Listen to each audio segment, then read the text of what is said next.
আমাদের ভাইয়ের শুধু চোখ উপড়ানো হয়েছে, আর আল্লাহ তার আরশে আজিম থেকে প্রতিশোধ নিয়ে টুকরা টুকরা করে তার এখন গোশত মাংস টুকরোগুলো কুকুরে খাচ্ছে বলে পত্রিকায় প্রকাশিত হচ্ছে।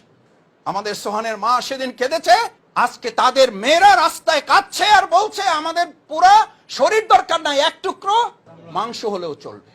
ফাআলুল লিমা ইউরিদ। তারা ষড়যন্ত্র করছে আর আল্লাহ পরিকল্পনা করছে। আল্লাহর পরিকল্পনার কাছে ওদের সকল ষড়যন্ত্র একসময় মানুষের কাছে প্রকাশিত হবে এবং লাঞ্ছিত হবে। শহীদ সোহান ভাইয়ের আব্বার সাথে গত কয়েকদিন আগে আমি এই পল্টন টাওয়ারে আমার সাথে দেখা হয়েছে।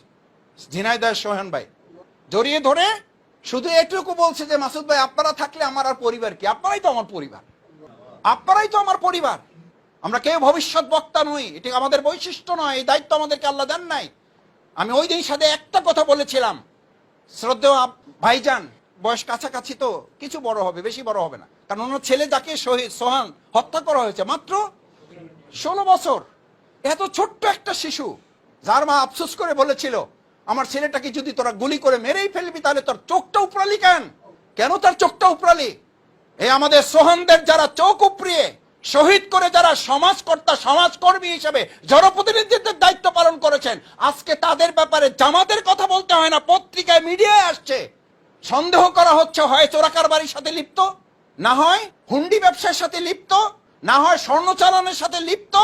এই সমাজকর্মী দিয়ে বাংলাদেশ পরিচালিত হচ্ছে বলেই বাংলাদেশের আজকে এই দুরবস্থা। এখান থেকে বাংলাদেশ জামাত ইসলামী জামাত কর্মী এবং সমাজকর্মীর সমন্বয় করে এই জাতিকে উদ্ধার করার দায়িত্ব আমাদেরকে গ্রহণ করতে হবে।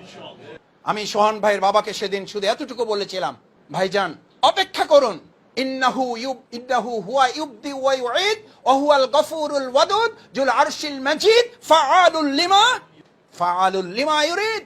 তার কাউকে ফোন করতে হয় না, তার কারো কাছে দ্বারস্থ হতে হয় না। আমাদের ভাইয়ের শুধু চোখ উপড়ানো হয়েছে, আর আল্লাহ তার আরশে আজিম থেকে প্রতিশোধ নিয়ে টুকরা টুকরা করে তার এখন গোশত মাংস টুকরোগুলো কুকুরে খাচ্ছে বলে পত্রিকায় প্রকাশিত হচ্ছে। আমাদের সোহানের মা সেদিন কেঁদেছে, আজকে তাদের মেয়েরা রাস্তায় কাঁদছে আর বলছে আমাদের পুরা শরীর দরকার নাই, এক টুকরো মাংস হলেও চলবে। ফাআলুল লিমা ইউরিদ। যারা প্রশাসনের সর্বোচ্চ ক্ষমতায় থেকে আমাদের ভাইদেরকে গুলি করে হত্যা করেছেন, আমাদের ব্যাংক দখল করেছেন, আমাদের হাসপাতাল দখল করেছেন, আমাদের ইউনিভার্সিটি দখল করেছেন, আমাদের কলেজ দখল করেছেন, অপেক্ষায় থাকুন। শুধু তো মাত্র ক্রোক করা হয়েছে, শুধু তো জব্দ করার নির্দেশ দেওয়া হয়েছে।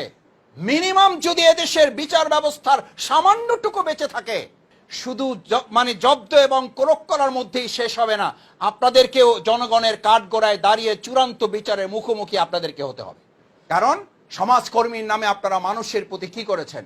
জুলুম করেছেন, শোষণ করেছেন, অন্যায় করেছেন, অত্যাচার করেছেন, অবিচার করেছেন, কত লোককে গুলি করে অন্যায়ভাবে খুন করেছেন, তার কোনো হিসাব আপনার হয়তো নিজেরও জানা নাই।